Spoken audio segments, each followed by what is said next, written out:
Hello, my name is Max Wilson. This is Tawanna Dillahunt. I'm Joanna McGrenere. I'm Michael and DeVito. I think if we're focusing on transparency, what we should really be talking about is transparency about process. We don't need to know what everyone said for things to be transparent in qualitative work. We need to know how everything was done and why.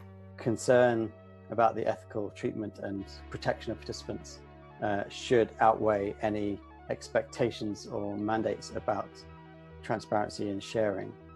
I'm a transgender woman doing sensitive work on queer populations, and the only reason queer participants talk to me sometimes is because they know I will keep the information safe. The researcher's perspective is one of the inputs into the analysis. We as HCI researchers are reflecting on our positionalities and optionally including positionality statements in our work. We do this because we want to be transparent about how our positions might affect our interpretation of data. So transparency means that this perspective or positionality needs to be acknowledged in writing in the paper. I'm asking us to consider our positionalities as reviewers. Consider, why are we asking these authors for their interview protocols but not others? Are we putting certain researchers through more scrutiny? We need reviewers who understand qualitative work, and not just any qual work.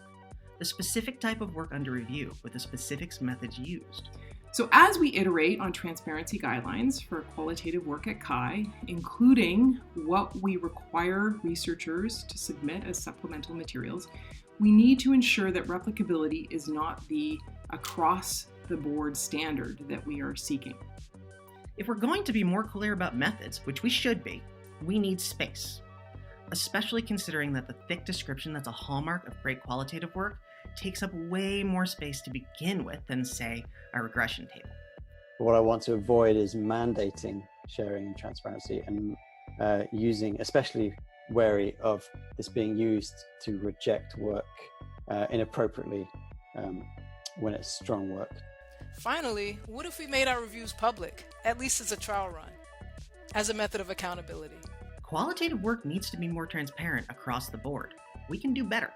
I'm really excited that this discussion on transparency being led by qualitative researchers is happening because it was missing from the replica discussions when we had those. Be sure to tune in on May 5th at 3 p.m. to hear where I stand on the other issues. Hope to see you, virtually of course, at the panel next week.